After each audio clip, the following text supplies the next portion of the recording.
When I finished my new novel, suddenly I felt so vacant and empty na parang wala nang purpose yung buhay ko. Ano nang gagawin ko tomorrow? I started to panic. One thing I would like to ask you po is, how do you stay so prolific?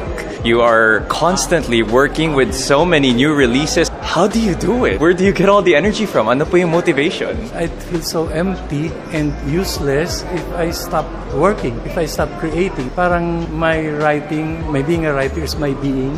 I'd stop breathing kung titigil ako magsulat. When I finished my new novel, suddenly I felt so vacant and empty na parang wala nang purpose yung buhay ko. Ano nang gagawin ko tomorrow? I started to panic.